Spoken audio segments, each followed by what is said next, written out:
A seagull flies and eagle soars. Reflections on the water, our ancestors walked these native shores, as will our sons and daughters, Gitchigami, life giver, dream maker, a people's way of life, Gitchigami, deep, unforgiven, a keeper of souls, Gitchigami, teacher, lover, brother, sister. In all of our travels through this land, there will never be no other, Gitchigami.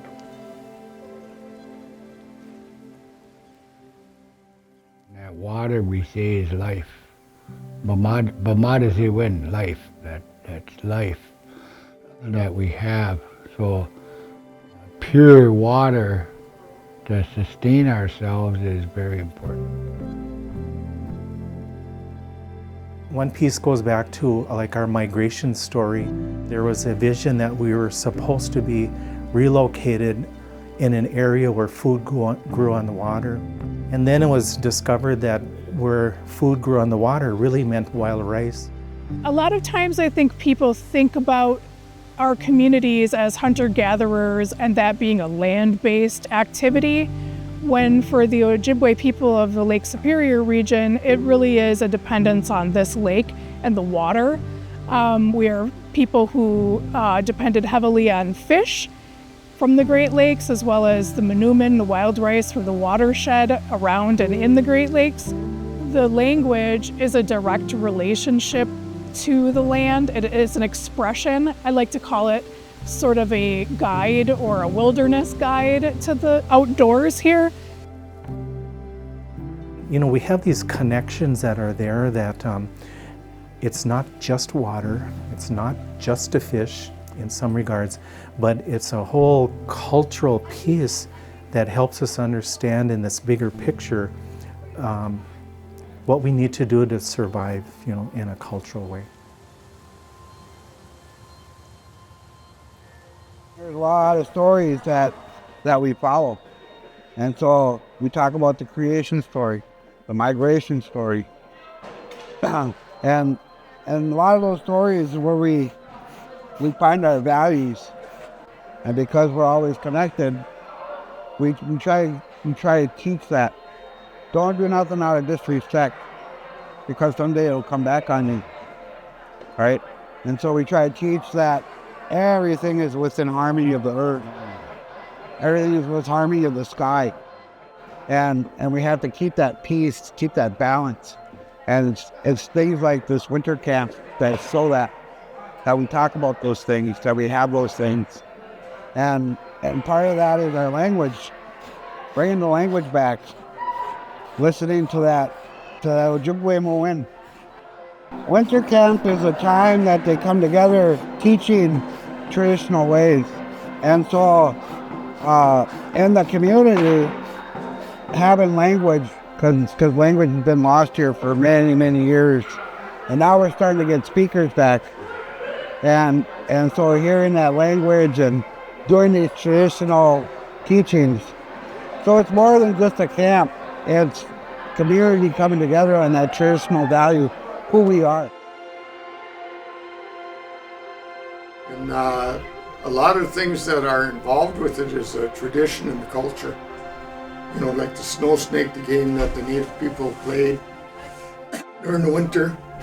In there they got the moccasin game, which was a man game. They got the Bagasi, which was a woman's game that they played. So we have each one of these pieces, and each piece is worth so many points. So like we have Ikwe. Ikwe is woman in Ojibwe. She's worth Nanamidana points. So we have an opportunity to use this game to teach numbers, right? Can I see the bag? But as we're paying out sticks, we're also counting. Bejik, Nish, Neswe, Niwan, Nanan. Gina, Tom, your turn. So there are so many opportunities to use our language with this game.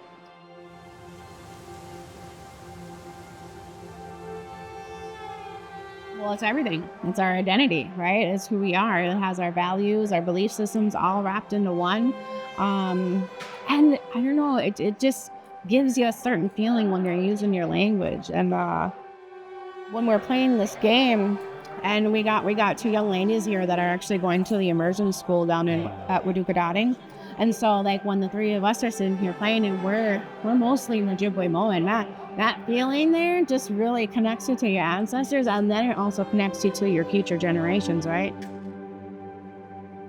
Our people weren't allowed to use that language for a number of generations, and we are trying to bring that back.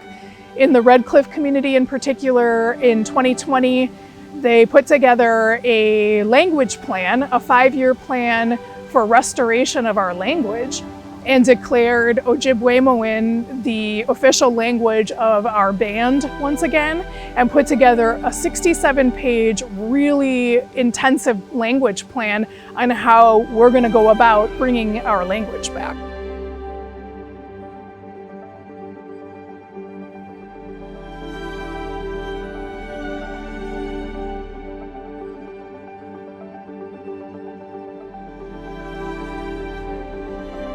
Well, the language is the driving factor with our culture.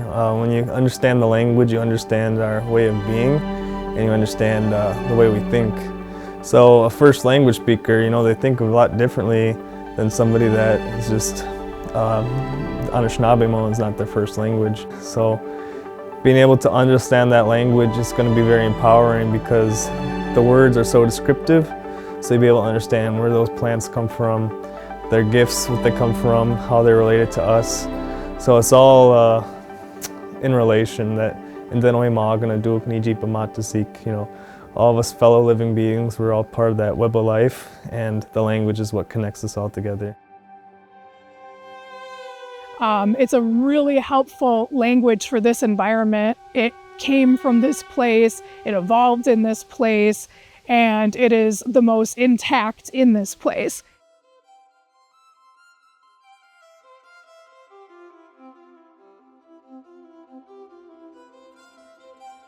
I was talking about this with one of my friends. I was about 11 years old when this building was built. And as a kid, this was me running around this gym, right? And as I stood here last night telling Otazukan, never would I have thought when I was a kid running around in this gym that I would one day be standing in it telling Otazukan to my younger generation. So that was a pretty amazing moment for me. Embrace being an Anishinaabe.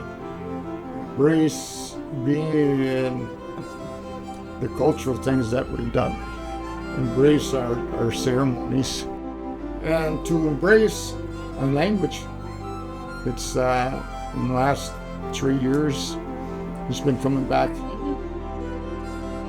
Really giving the next generation something to be proud of and to understand how ingenious their ancestors were. It's just so important.